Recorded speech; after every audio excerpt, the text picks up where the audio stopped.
Let's talk about the 5 love languages and how we can use that model to learn the skill of loving ourselves. My name's Ife. I'm here to humanize mental health. That means we're talking about mental health and mental illness in very simple terms. We're doing this because you shouldn't have to be a licensed professional or have ever been in a clinician's office to be able to discuss the experience of what it's like to be a human going through the journey of developing your mental health. I believe that mental illness and mental health is about more developing a skill than it is about changing chemicals in your brain, than it is about changing how you feel, or even sometimes how you think. I think how you think is, we can talk about that, but still, if you're interested in joining this journey with us and being a part of the conversation we're having in the comment section, come on, click the subscribe button and be a part of it. We want to simplify and humanize what it's like to go through the mental health journey. And if you want to come along with us, come on, you're welcome. Only prerequisite is you better be a human. You better be a human.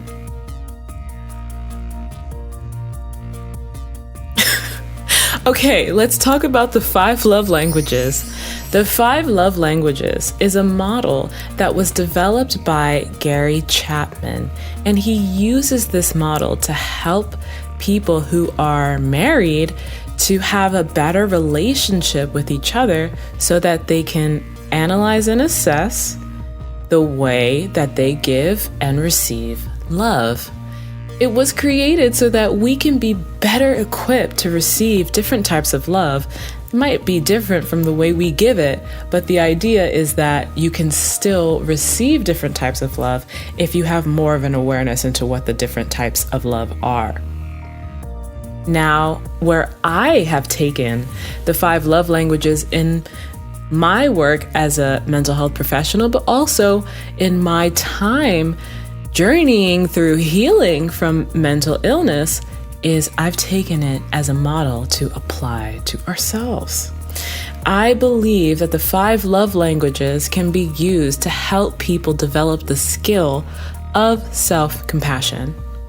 When we start to practice these things on a regular basis, we can start to boost our sense of well-being, increase our sense of identity, and cause ourselves a greater level of security in ourselves because we're actually taking action towards loving ourselves and developing self-compassion. Let's dive right into the 5 love languages. Number 1 is quality time. Quality time means you don't even have to necessarily be doing anything with the other person. You're just hanging out together. Spending time together is a way we give and receive love. Next one is acts of service. Acts of service is when you do something to take a chore or a task off a person's plate.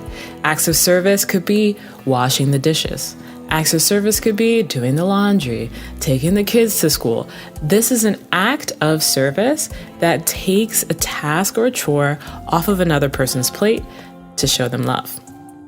Words of affirmation is the 3rd one.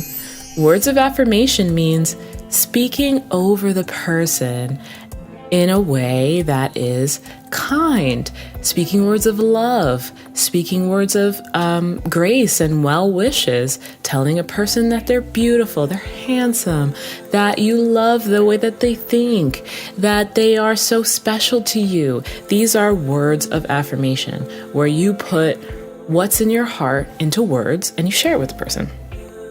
The next one is gifts. So oftentimes the gift doesn't have to necessarily be worth a whole lot of money, but the idea that you have taken the time out to pick up something special because that material thing has reminded you of the person. And in that way, that gift becomes very special. And the last one is physical touch. Physical touch is giving a hug or a tender kiss, or maybe even just a loving hand on the shoulder to signify your love for the person. Now we went through the 5 love languages. How can we use these things for ourselves? I want us to use our imagination a little bit, because these ways that I'm going to show you might be a little outside of what you might have thought before. Let's start with the first one, quality time.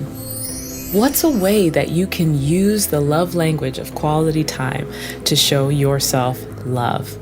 Well, very simply put, one way is by spending time on your own doing what it is you want to do. If there's a TV show that you wanted to watch, if there's a movie you wanted to watch, if there's a game even that you wanted to play, it's enjoying your time on your own doing whatever you want to do. Now here's the clincher. One of the ways that you can truly get the most out of this now, you have to do it without pressuring or making yourself feel bad for taking that time. Because how often do we feel like, I need me time, and then we take it, and as we're just sitting there, we're like, I should be doing something else. I should be doing something else. I should be doing something else.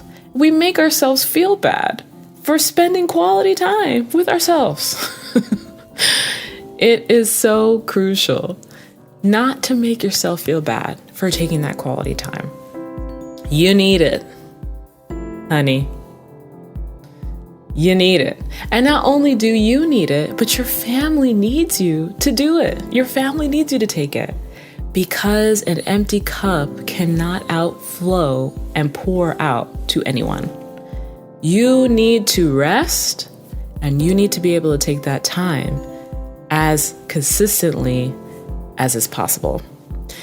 Number 2, acts of service. This is going to be a challenge for many of us, but what I'll say to you is one of the things that helped me when I used to have big issues with certain things like doing my laundry. Like for me, doing my laundry is one of those chores that I just hate.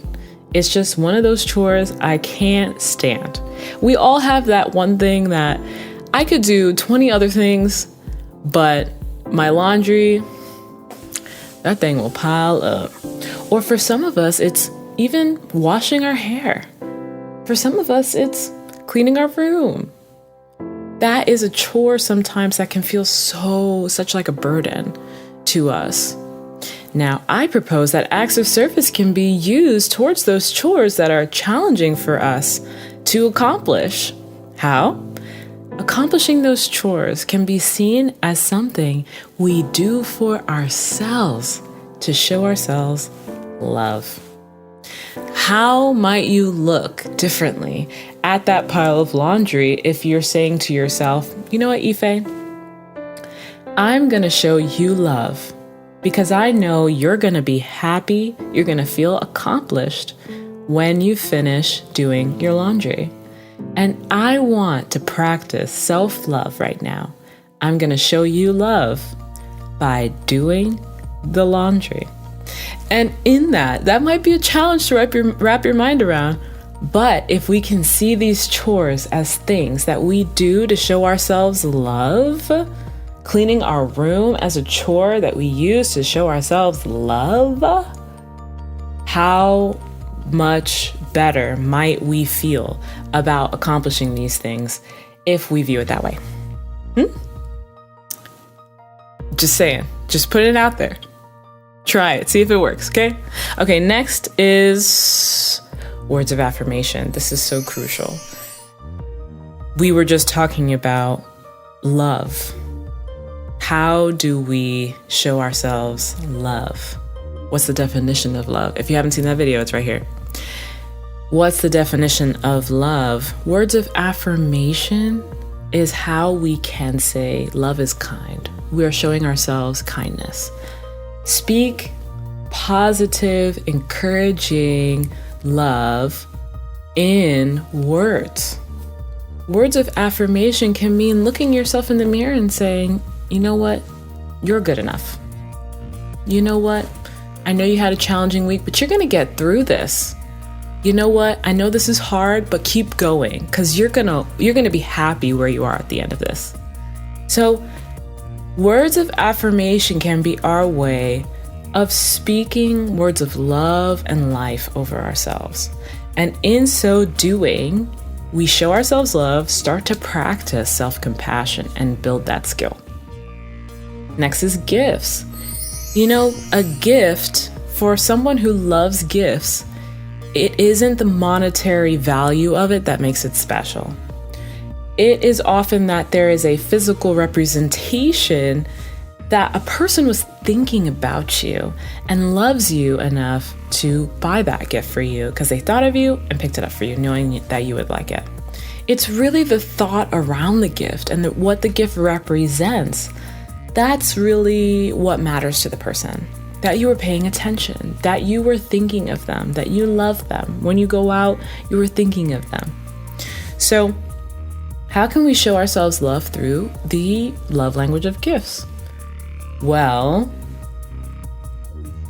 what if when we're out doing something we already do, we see something that we like? And it doesn't have to be expensive. It can be very, very inexpensive. And we think, you know what? I'm going to pick that thing up for myself. With my extra $2, extra $5 that I have, I'm going to pick up a bar of dark chocolate that costs $5. I'm going to pick that up for myself. I'm going to go to a thrift store. And I'm going to, one of the things I love so much is I love glasses, and I love unique glasses or unique mugs. That's something I love. So I love going to the thrift store because you can find a unique glass or a unique mug that you will not see on the shelf somewhere for $1. Okay? So we're talking about being very inexpensive here. You don't have to buy yourself a PS5. You don't have to buy yourself a new mattress. If you need one, I hope you can get it. But you can get yourself something that is inexpensive. And in that way, you're showing yourself love because you're allowing yourself not to feel bad about it. You're allowing yourself to say, I am showing myself compassion in buying this gift. And it's good. It's a good thing to do. Next is physical touch. I think this one is really exciting because physical touch actually, when you're by yourself, can look in a way that you might not think. Think about it like this. When you come home from work and you have your stuffy work clothes on, you've just sucked or stuffed yourself into some work pants, or you have on a button-up shirt and it's buttoned all the way up to the top and you got to wear a tie, or you're wearing a blazer and you had to sit in that all day long. When you come home from work, what's one of the first things you want to do? If you're like me, I want to get out of those clothes and I want to put on something loose-fitting, maybe something nice and breathable, like made out of cotton. Maybe I want to wear a delicious sweatsuit. I just love sweatsuits. And maybe I want some soft fleece.